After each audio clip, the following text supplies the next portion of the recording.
Ghulam Nabi Azad is saying, if people are so happy as the BJP government claims, why are there still restrictions in the valley? No, I think not much of seriousness needs to be or deserves to be attached to what is being said by some of these Congress leaders. Let's not forget, I mean, I hate to make any personal comments, but it was Mr. Ghulam Nabi Azad in 2008 when the Amarnath land row agitation happened, and he had actually to quit as Chief Minister. Yes. In the wake of that, because there was a prolonged spell of curfew, they were virtually shut down in the entire state, and that is how he could not complete his term as the Chief Minister. Later on, in 2010, when it was a Congress-supported government headed by Omar Abdullah, there were more than 100 killings, nearly 150 killings that happened. And therefore, I have no hesitation to repeat time and again that this is one of the most peaceful festive season which we have witnessed in Kashmir. And that too, Eid and Independence Day happening very close to each other. As far as the spells of curfew are concerned, let the Congress leaders and the Kashmir-centric politicians not forget that there have been longer spells of curfew in the past. Let's take out the records of the last 30 years. Okay. There have been curfew for weeks together, and some of these Congress-supported or Congress alliance governments came to be known as curfew governments. But and there have been bloodshed, violence. This is for the first time. There has not been a single incident of violence, but sometimes one tends to believe that the Congress and its allies are rattled because of the success achieved by the Modi government, and they in the heart of heart, I hate to believe, would wish that there should be some violent incidents so that they could carry forward their agenda of disruption. that's a very serious allegation that you're making as a minister in the Prime Minister's office, Dr. Jitendra Singh. You are saying that some of these elements could want violence so that they can do politics on that violence. That's a very grave charge. I, without hesitation, and even at the risk of sounding unorthodox, I've been saying this for quite a few months, that I have come to a conclusion that these are some of the political parties and the dynasties which have thrived, survived, flourished in an atmosphere of mayhem, disruption, violence. And it's become a vested interest for them because they tend to project to the rest of the world that, look here, it is only we who can take charge of the political responsibilities in Jammu and Kashmir. We are the only political option available. They don't wish the atmosphere to open up. When you say the atmosphere, you want that atmosphere to open up. Schools reopened in the valley, but hardly any parent, send their children. Such is the atmosphere of fear in the valley, apprehension. Ki kuch bhi ho sakta hai. Something could go wrong. Plus, friends across the border, across the line of control, they are dying to disrupt peace in the valley. No, without contradicting what you are saying, Gaurav, I agree with you. As far as the schools in the Jammu region are concerned, it was a normal activity, of course, in Kashmir Valley. But let's not forget a parent's concern. Even if you and I have to send a child to the school, we would, try to make ourselves doubly sure before we do so. And I think after what they have learned from their past experience and the cumulative experience the last 2-3 decades, I would not grudge the parents' concern and apprehension. But I'm sure, let a day or two pass, with the parents getting reassured and seeing for themselves that, okay, it's safe to send a child, they would not hesitate doing so. It's just a matter of time. And of course, I agree with you, there's a wheel of fear. And this wheel of fear is compatible with the politics of these 2-3 dynasties and the Kashmir-centric unit of the Congress party as well. So, what is your biggest apprehension or your biggest fear at this point of time? Because, a lot of hard work was put in. The first Friday prayers went off peacefully. Eid prayers passed off peacefully, and Independence Day passed off without an untoward incident. At least that is what we've been told so far. No, shall I tell you frankly what's my biggest fear? My biggest fear is from these busybodies who are trying to, float all kinds of rumors. And unabashedly, I don't know how they have the cheek to make such kind of statements, even on the TV channels, saying that this happened, that happened, so many killed, so many. Busybodies mane kya? Who are part of this Tukde gang who enjoy the tactic sport of a section of an influential section of Congress, and of course the Kashmir-centric political parties, because I said their politics thrives on disruption, on anarchy, and they may be the ones who would be wishing that there should be some incidents of violence happening so that they can settle a score with the Modi government. Sir, but as a minister in the Modi government and a minister in the Prime Minister's office, you are saying that there is a Tukde gang, and this Tukde gang is trying to disrupt peace in the Kashmir Valley. How? For example, how are these elements See, doing it? there has been rumor mongering over the last 2-3 days, which is very evident, which has been reported even respectable channels like yours, and the government has taken cognizance of this. Only a short while from now, a press briefing was done by the Home Secretary of the state to dispel all kinds of rumors, and time and again the government is trying to reach out to the people, but still they are trying to, you know, make the best use of the kind of atmosphere happening. So this is Pakistan that is indulging in rumor See, mongering. there is both. There have been evidences in the past where Pakistan was putting up fake news, fake videos, fake information being floated. But I think what Pakistan is doing is known to everyone. And right from 1947, Pakistan did not reconcile to the Jammu and Kashmir being a part of India. They've been up to mischief, and of course more so in the recent past. But what is more deplorable, and I think something which we have to guard against, is the Pakistan sympathizers living within India. And I don't know whether they are sympathizers or they are beneficiaries of the Pakistan patronage happening.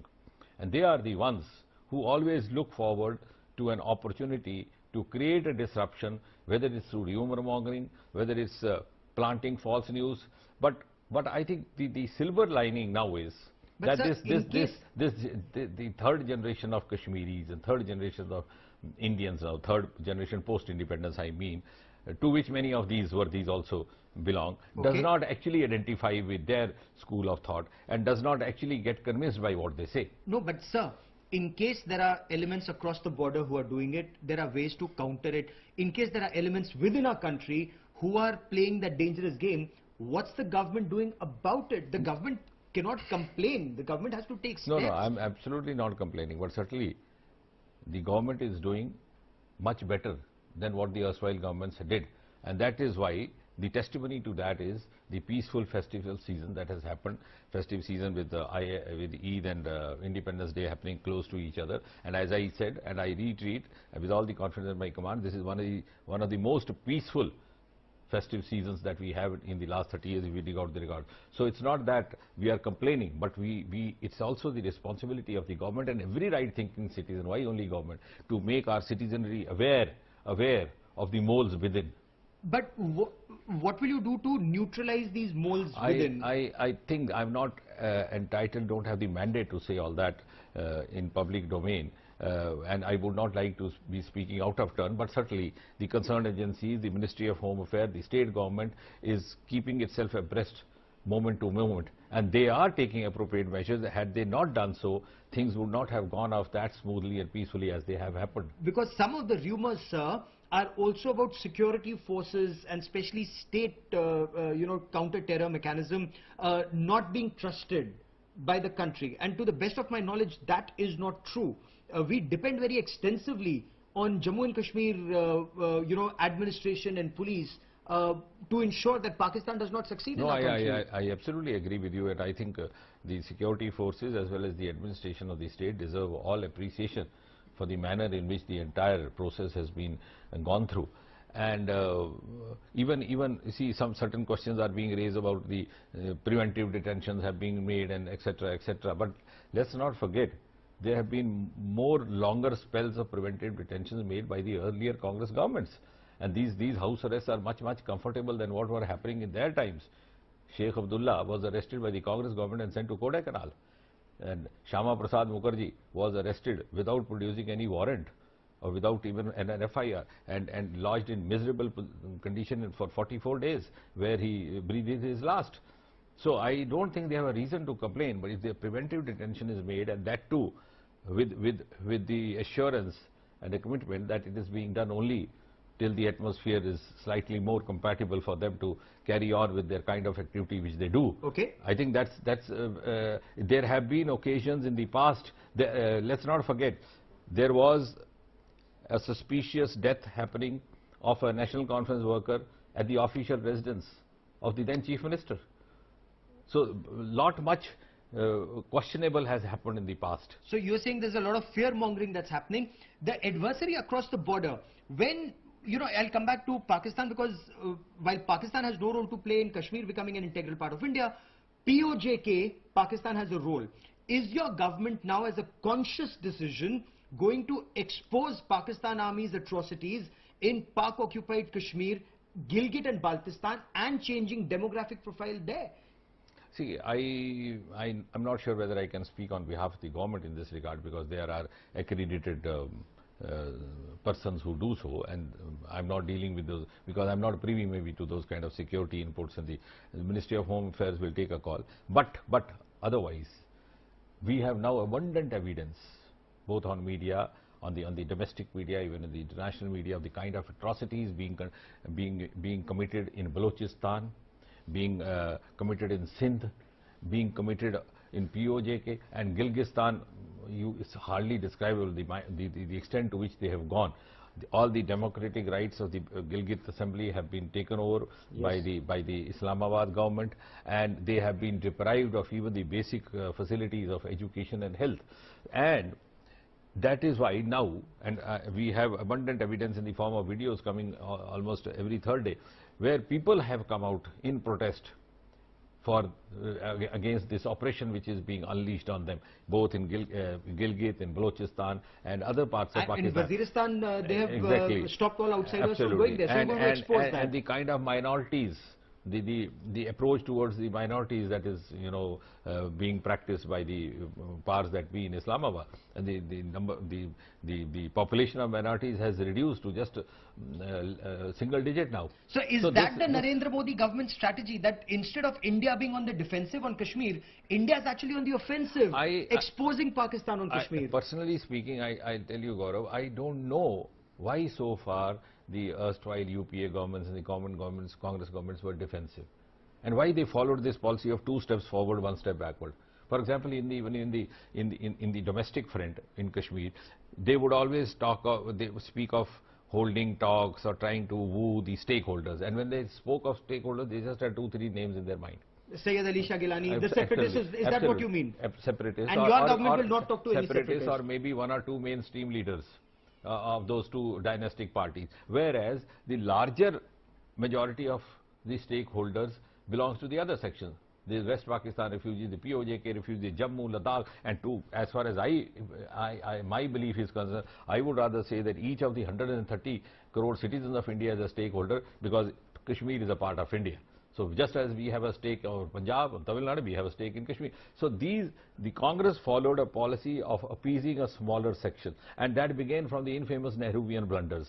When it started with the appeasement of Sheikh Abdullah, then went on, and then he was brought back by the next generation of Congress party hierarchy, by Mrs. Gandhi, and then Rajiv Gandhi and Farooq. And this way, this continued, and these 2 parties, they managed to create an impression, though absolutely unsubstantiated, that they were the only option available, and they thrived in that. And there's a huge political interest which has developed around that perception. And this Tukde gang, which you were saying also, is some way linked, through their common interests. But is there merit in those saying that it's the only Muslim majority state, and that Muslim majority has been marginalized by the Modi government, and this is majoritarianism, as some seem to allege? I think the easiest rejoinder to that is, we have a Christian majority state in the form of Mizoram. We have a huge Christian in Meghalaya, because I deal with Northeast. Do we have Article 370 over there? So I think this is a very subjective kind of an explanation, which is meant to demolish or deny the credit of the abrogation of Article 370 to the Modi government. Now look at, these were exactly the persons and the voices which were earlier saying that if you touch 370, this would happen, that would happen, this would. But it has been accepted so smoothly, so peacefully by across the section. But if it has been accepted peacefully across the section, as again I'll come back to Ghulam Nabi Azad, he's leader of opposition in Rajya Sabha, sir. He says if it has been accepted, lift the curfew, lift restrictions, lift for restore 4 lines. I'm glad you asked that. He's saying so because he's looking at the restrictions and the curfew through the prism of Article 370. Please remind him. And then you ask him, there was no, the Article 370 was in position in 2008 when he was the chief minister. So why were the curfews being put? Not only in Kashmir, also in Jammu. When the Amarnath Yatra agitation happened. Why the entire state came to a standstill for almost 2 months? And there were cries of baby food not being available, not in Jammu but in Kashmir Valley. And why did he have to quit as chief minister? Then you ask the Congress-supported government of 2010, when there were nearly 130 killings. Article 370 was in place because they have no argument. They are trying to create a narrative with regard to restrictions and curfew through the prism of Article 370. Now let them leave the Article 370 aside. Article 370 was in place till 6th of August 2019. Yes. And before 2014, they were in power. Why were they imposing curfews? Why were they imposing restrictions? So is there a So, roadmap? because in their subconscious mind, they are yet to reconcile to Article 370 having got abrogated, because that was a kind of a political narrative which helped them to thrive for decades together and perpetuate the dynasty rule from generation to generation. So now you are saying Pakistan's influence will be marginalized in Jammu and Absolutely, Kashmir? absolutely. The influence of this, as you put it, the Tukde Tukde gang will be marginalized, or that threat remains even now? To add to what you are saying, I agree with you. I think this is for the first time in several decades that there has been a decisive action by the Modi government, with an action which has clarity, which has candidates, which has conviction, which has consistency. And this both on the borders, within the borders. A part of my constituency, a large part of it is on the international borders. Yes. And I would sometimes like you to accompany me. The people living there, in spite of, you know, sudden firing episodes happening, etc., etc., they wholeheartedly say that go back and tell Mr. Modi that this crusade has to continue. We are ready to bear with it, because for the first time in several decades we have seen a decisive retaliatory action happening against Pakistan, and more so after the Balakot and the other cross actions. Similarly, within the valley, the earlier governments were following a policy of 2 steps forward, 1 step backward. Now why this house arrest or preventive detention is pinching them? It is pinching them because they had made a mockery of the jurisprudence concept of house arrest. They would just place 2 policemen outside the house of a leader and then tell the media that so and so is under house arrest. But that the house arrest, by the definition of jurisprudence, means solitary isolation. You have to break the contact of the person from the rest of the society, so that he does not communicate. Of course, he is not treated as a criminal because he is a political prisoner. And they themselves practiced that in the case of Sheikh Abdullah, when they sent him to Kodaikanal for over a decade. That was Congress government, Nehru was Prime Minister. But of late, they were making a mockery of it. And now when a preventive detention happens, and let's also not forget, these preventive detentions had not happened only with respect to the Kashmir Valley leaders. They have happened even in Jammu. But again, as they have been obsessed with 2-3 names earlier also, they are again obsessed with the 2-3 names, which is bothering them. But is there a roadmap? Dr. Jitendra Singh, I mean, you're a doctor, so a doctor has to diagnose whatever is the ailment and then suggest a cure and give medicine, and then say ki antibiotics kitne din leni hai. See, how long will these restrictions remain?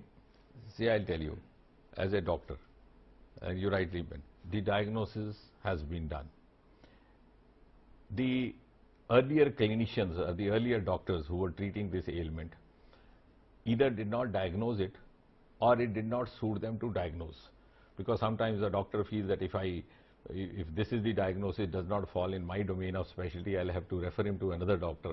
So he hesitates doing that. So they were just clinging on to that. Now the right doctor has taken over, diagnosis is in place, and the medication and the intervention is being done from time to time, and let's all be assured it will be carried forward to a logical conclusion. And no time frame. I mean, restrictions, lifting. I don't think communication restrictions. I don't think I'll be either entitled or it'll be right for me to spell out, or I am privy to that, because the assessment is done moment to moment by the concerned agencies, and they take an appropriate view. But at the same time, a large quantity of restrictions already stand lifted in the Jammu region, particularly in Kashmir also gradually, like, you know, initiating the process of opening of these schools and partial lifting of restrictions. And as such, there is no curfew in place. Let me also put the record straight. Okay. It's not curfew imposed as such. It's just restriction on the movements. And that is why, that is because as I said in the beginning, the people are rejoicing, and you said somebody countered that if they are rejoicing. These restrictions are being put so that they can live to rejoice. We do not want even a single individual to die before rejoicing the new arrangement. Fair enough. Those who spread rumors, those who may spread rumors, and not the ones across the border but those within, what will the government do to deal with these elements? Because if it leads to loss of life, then that entire cycle of violence will start again, like in 2010, like in 2016. No, I absolutely agree with you. Absolutely agree with you.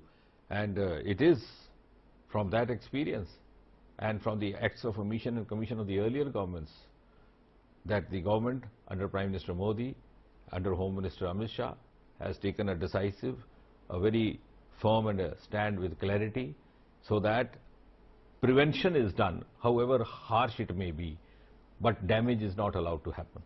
Okay.